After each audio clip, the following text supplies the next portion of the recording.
in addition to what they have, so they're going to have a really healthy buy, and if they just get that pressure in now, they could actually stop Virtus.Pro before they get into a position where maybe they could win the half. So let's see how they decide to take the decision here. It's looking very much like they'll go for that B play, and it's down to Taz, the B man. But can he be the man to hold it here? And there is the first frag. It's going to be Next trading, but things looking pretty good here. Neo able to get 2 frags, and that'll hold the front there for the CTs to spill out of connector to get onto that bomb site. But 1 frag and a bomb plant is nothing to scoff at, and yet more work can still be done here as the remainder of this profile in, but it will not be the case. It is just going to be that 1 frag and the bomb plant. Yep, they got what they wanted. Worst case scenario was surpassed there. They got the bomb down. Virtus.Pro with another round on the board, and again, even though it was a long pause, that gives them a little bit of momentum at least to try and get back into the swing of things here as we move on with the rest of the match. The buy coming out again for mousesports. They've got an AWP onto Chris J and 4 rifles onto the remainder of the T side. Maximum nades as well for the most part. Just Chris J missing the 1 grenade, but that's not going to be a big deal. I'd rather see him with a scope than a grenade, so all good in the hood there. 2 orbs versus the 1 on the mousesports side. What will the play be for the Ts? Yeah, there's definitely a lot of options, and typically mousesports do like to play things slow. Their default involves, waiting for Chris J to make something happen with the AWP for a very long time. They don't have many grenades here, and that could be problematic. I have to see it. It does look like they might go quite aggressive. If you've got Chris J in this pop-up position, they're definitely thinking about it, but they do get smoked off. Potential for boosting him over the smoke, but they're just going to run in with the numbers. And Dennis will get the first entry frag. Now as Nex is going to charge down the train lines to find himself very, very close to the bomb train. Oh, surely he can make this happen. Yes, Neo will go down to the spray of Nex, leaving Snacks in a very dangerous position. He's not got direct support here. He's got to hit the shot, and he will. And that's going to be Nico dead now, and the bomb still needs to be collected and planted with 2 members against the 3 of Virtus.Pro. This will be tough here for the German side. Yeah, there's basically nowhere they can plant the bomb based on the positions of Virtus.Pro around the A bomb site. And Virtus.Pro are just waiting for that plant attempt to come in for the time being, it seems. Snacks repositioning now as his position is one that's known.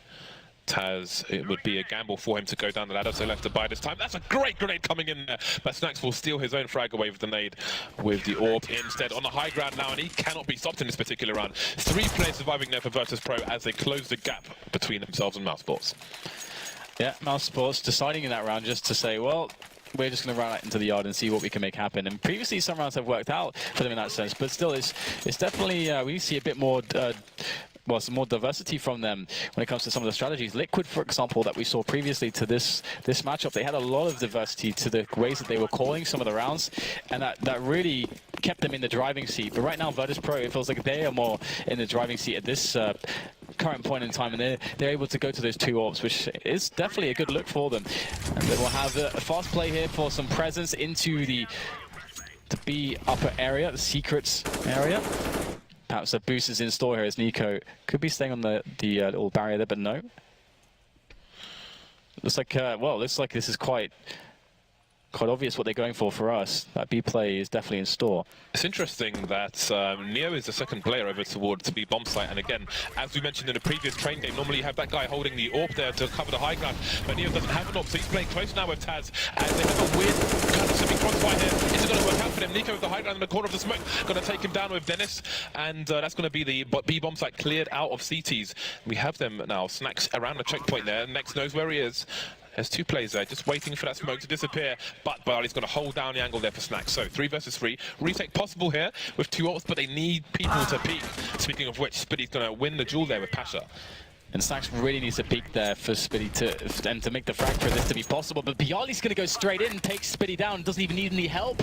And now he'll be able to get himself quite close to the bomb. And one of the teasers is going to be forced to peek. It's going to be Nico. He goes all the way, but Snacks with the trade. And now we have grenades going in as Snacks tries to win this last 1 versus 1. And he's going to nail it. Snacks, does he have time here? Looks like he has just enough time with the defuse kit in hand. And Virtus.Pro will take another round, but this time it was a lot closer.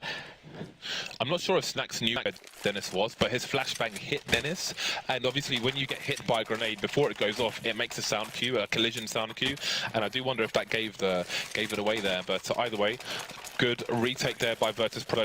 2 rounds left, and they had a lot of money built up from these consecutive rounds, so they can survive the damage done in that round. Lots of money lost there, but the rebuy is real. The double ops are real, and there's still bags of money in for the last round. So good days ahead for Virtus.Pro after a horrible start here on train.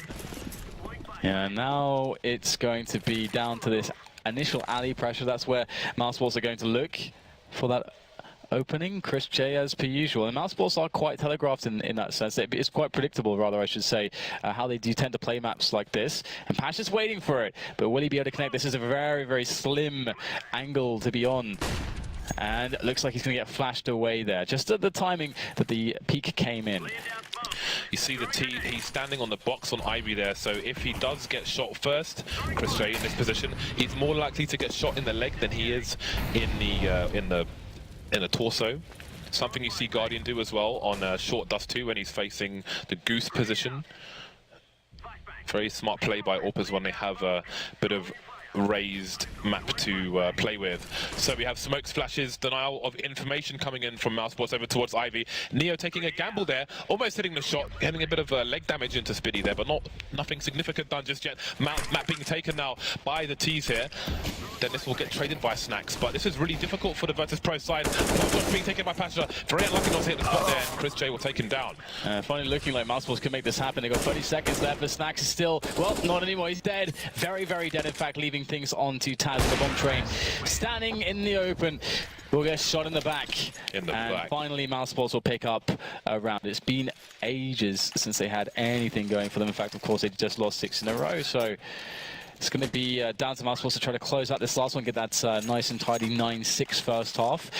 And I would say, you know, in most cases, you're expecting mousesports to feel more comfortable and to deliver better results on the CT side because of the fact that when they have the control of the pace of the game, when they're making the calls, generally they just struggle more. Either way, it's double ops to contend with against Virtus.Pro. Had a lot of money in the bank to use for this last round. And very fast nades in here towards the A bomb site for mousesports, but they will be going straight towards B, it would seem.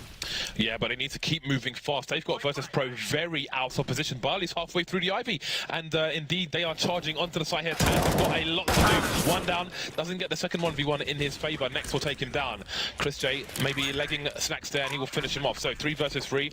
After plant situation, very strong here for the T side. They're almost at the CT side of the B bomb site. They could have planted a bomb on the side of the train. They didn't opt to do that, and now Nex has found himself alone in a weird position, and Pash will take him down as well. So Virtus.Pro, after a very difficult start where they lost 7 rounds in a row, they come back to a 7-6 half here.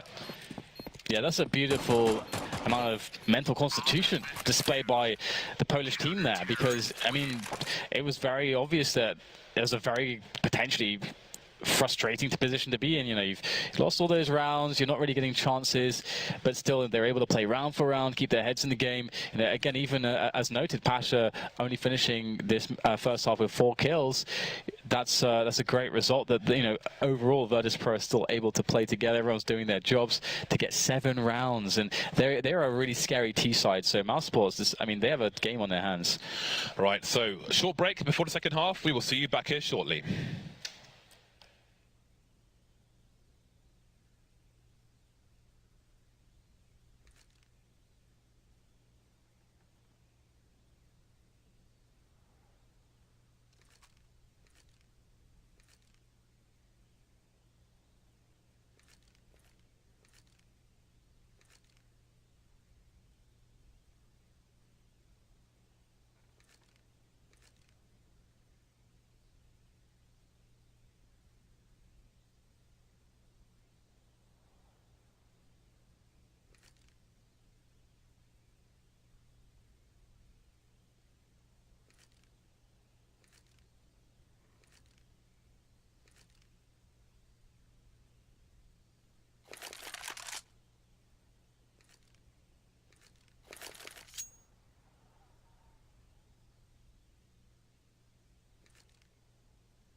mousesports lead Virtus.Pro 8-7 after a 7-0 lead by the German side. So momentum definitely in favour of Virtus.Pro at the moment, despite a monstrous start by mousesports. Who's going to take this stand? Yeah, Virtus.Pro are definitely a team that have a lot of strength going into those T sides. So now that they have the option to dictate the pace, I feel like they're going to feel much more in their element against mousesports, who are going to be pushed onto the defensive side. But that said, mousesports are very strong on their CT sides typically. So considering how even the score is, I think this is going to be a really great finish to this first map on this second half. We will shortly be into the second half here. So again, we had when that long pause started, we had Pashur and one kill. He's got 4 on the CT side. So, but I mean, Virtus.Pro still managed to recover. Now he's on the T side, so he won't have to hold angles as he would on the CT side. Maybe he will have a better time of it, and he will need to against the mousesports side, who look well up for this one. And we see the double Molotov buy again. And the previous train map, when we saw a team do that, they got the Molotovs. Well, they basically made a play into the A site. They used the Molotovs. They smoked off the bomb train and used the Molotovs to deny the position on top of the bomb train, as well as the connector area as well. So I wonder if Virtus.Pro will do that, or if they're going to go for the more typical play where you are able to kill a lot of time with those Molotovs on the B bomb site plant. And that looks like the play that they're actually going to be going for now as they start to file in towards the B side of the map. Yeah, it seems we have the Polish Mandem here charging into the chicken shop down. They want all the chicken, but what are they doing with the bomb first? Leo facing them with going for the jewels here, but he's the one with the bomb. He needs to get this bomb down. And indeed, look how Virtus.Pro are charging towards the CT side of the B bomb site. That's really, really important. That's going to make life super hard here for mousesports. They're going to need nothing but headshots coming in. That's a very late smoke as well. Talk about being choked off these choke points. That is horrible. And they're going to have to gamble and jump their way out. Stacks with an off angle here, and he won't even be required. Taz and Pasha coming in with the frags here. 4 versus 3 at the moment. But it can all change in a moment if these headshots start to string in now for mousesports, but it's not going to be the case. Just down to Chris J. These players are very tagged, and there's a nice kill onto Piali. Still more players though, and there you go. Pasha so low on HP, but the time is starting to run low for Chris J. He does have a kit. He's going to have to go for the smoke defuse. There's no time to shoot these players. He's going to be going for the hold right now. He has time to do it, and Chris J so close, but no dice in this scenario. It's going to be Taz with that finishing blow on the Glock, and the 8-8 scoreline as the economy will favour Virtus.Pro going into this second half. That would have been the most hero play from Chris J, but just couldn't take it down. So Virtus.Pro, they will enjoy the spoils of the cash and honeys in this half. Coming up with the UMPs, the SMGs, going to be mobile and aggressive. Double AKs coming out as well for Virtus.Pro, but they still managed to get a ton of Molotovs out. Well, grenades, I should say, rather. And that was a very nice pistol round indeed from them. And in a previous train match, we saw a side plant, not in a pistol.